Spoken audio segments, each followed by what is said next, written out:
Hi hello friends, welcome to my YouTube channel Mangala Prabhuraj ವ್ಲಾಗ್ಸ್ಗೆ ಸ್ವಾಗತ. ಇವತ್ತು ನಾನು ಮಾಡ್ತಿರೋಂಥ ರೆಸಿಪಿ ಬಂದು ಸಿಹಿ ಕರ್ಜಿಕಾಯಿ. ಇದನ್ನು ನಾನು ಕ್ರಿಸ್ಮಸ್ ಸ್ಪೆಷಲಾಗಿ ಮಾಡ್ತಿರೋಂಥ ಸ್ವೀಟ್ ಆಗಿದೆ.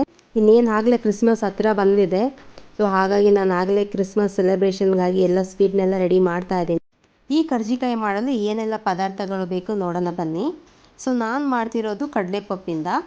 ಇದಕ್ಕೆ ನಾನು ಯೂಸ್ ಮಾಡ್ತಿರೋಂಥ ಪದಾರ್ಥಗಳು ಕಪ್ಪು ಬೆಲ್ಲ 1 ಬೌಲು, ಕಡಲೆಪಪ್ಪು 1 ಬೌಲು, ಏಲಕ್ಕಿ 7ರಿಂದ 8, ತೆಂಗಿನಕಾಯಿ ತುರಿ, ಇದು ಒಣ ತೆಂಗಿನಕಾಯಿ ತುರಿ ಆಗಿದೆ. ಇದರ ಜೊತೆಗೆ ನಾನು ದ್ರಾಕ್ಷಿ ಮತ್ತು ಗೋಡಂಬಿ ಯೂಸ್ ಮಾಡ್ತಾ ಇದ್ದೀನಿ, ತುಪ್ಪದಲ್ಲಿ ಕರೆದಿರೋವಂಥದ್ದು.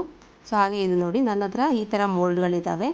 ಇದು ನಾನು ತುಂಬ ಮುಂಚೆ ತೊಗೊಂಡಿರೋ ಮೋಲ್ಡ್ ಆಗಿದೆ. ಈಗ ನಾನು ಮೊದಲಿಗೆ ತೆಂಗಿನಕಾಯನ್ನು ಸ್ವಲ್ಪ ಲೈಟಾಗಿ ಫ್ರೈ ಮಾಡ್ಕೊಳ್ತಾ ಇದ್ದೀನಿ.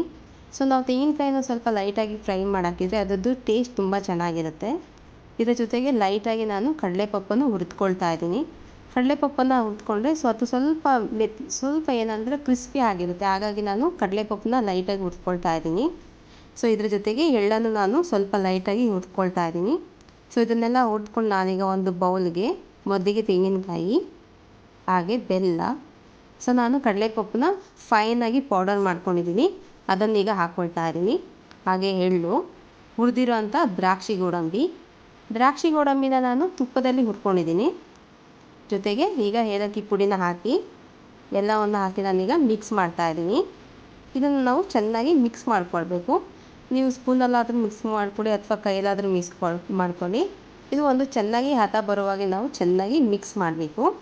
ನೋಡಿ, ಈಗ ಮಿಕ್ಸ್ ಮಾಡಿ ರೆಡಿಯಾಗಿದೆ. ಇದನ್ನು ನಾವು ಯಾವ ರೀತಿ ಮಾಡೋದಂತೂ ನೋಡ್ಕೊಳ್ಳೋಣ ಬನ್ನಿ. ಮೊದಲಿಗೆ ನಾನು 1 ಕಪ್ ಮೈದಾ ಹಿಟ್ಟು, ಹಾಗೆ ಅದಕ್ಕೆ ಸ್ವಲ್ಪ ಉಪ್ಪನ್ನು ಹಾಕಿ ಚಪಾತಿ ಮತ್ತು ಪೂರಿ ಮಾಡೋ ಹದದಲ್ಲಿ ನಾನು ಹಿಟ್ಟನ್ನು ರೆಡಿ ಮಾಡಿಟ್ಟಿದ್ದೀನಿ.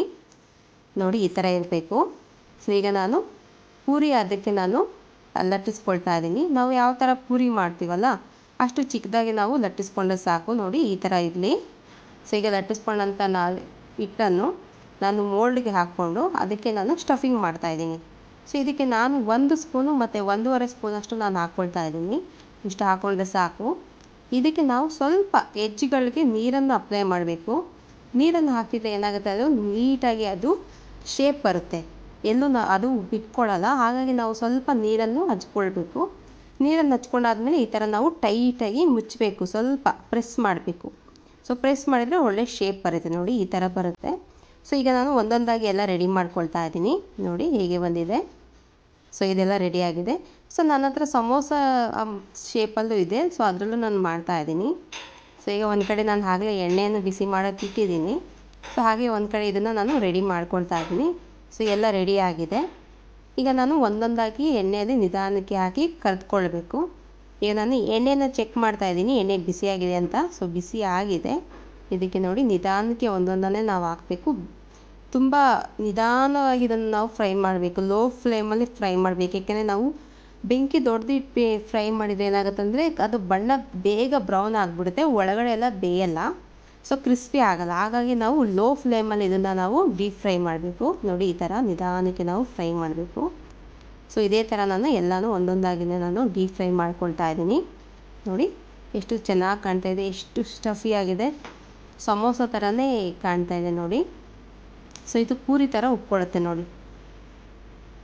ಇವತ್ತು ನಾನು ಮಾಡಿರೋಂಥ ಕರ್ಜಿಕಾಯಿ ಕ್ರಿಸ್ಮಸ್ ಸ್ಪೆಷಲ್ ಆಗಿದೆ. ಕ್ರಿಸ್ಮಸ್ ಹಬ್ಬಕ್ಕಂತ ನಾನು ಇದನ್ನು ನ್ಯೂರಿಯೋ ಅಂತಾರೆ, ನಮ್ಮ ಕೊಂಕಣಿ ಭಾಷೆಯಲ್ಲಿ ಇದನ್ನು ನ್ಯೂರಿಯೋ ಅಂತಾರೆ, ಕಿಸ್ವಾರ ಅಂತಾರೆ. ನೋಡಿ, ಗೋಲ್ಡನ್ ಬ್ರೌನ್ ಆಗ್ತಾಯಿದೆ. ಇದು ಈ ಥರ ಗೋಲ್ಡನ್ ಬ್ರೌನ್ ಆದರೆ ಸಾಕು. ಇದು ಈಗ ರೆಡಿಯಾಗಿದೆ. ನೋಡಿ ಯಾವ ಥರ ಕಾಣ್ತಾ ಇದೆ. ಈ ಥರ ಚೆನ್ನಾಗಿ ಬರಬೇಕು. ಇದೇ ಥರ ನಾನು ಕರ್ಜಿಕಾಯಿ ಶೇಪ್ ಇರೋವಂಥ ಕರ್ಜಿಕಾಯಿನ ನಾನೀಗ ಡೀಪ್ ಫ್ರೈ ಮಾಡ್ಕೊಳ್ತಾ ಇದ್ದೀನಿ. ನೋಡಿ, ಇದನ್ನು ರೆಡಿ ಆಯಿತು. ನೋಡಿ, ನಾನು ಮಾಡಿರೋಂಥ ಕರ್ಜಿಕಾಯಿ ರೆಸಿಪಿ ನಿಮಗೆ ಇಷ್ಟ ಆದರೆ ಲೈಕ್ ಮಾಡಿ, ಶೇರ್ ಮಾಡಿ ಹಾಗೂ ಸಬ್ಸ್ಕ್ರೈಬ್ ಮಾಡಿ. ಈ ವಿಡಿಯೋ ನೋಡಿದ್ದಕ್ಕಾಗಿ ಧನ್ಯವಾದ.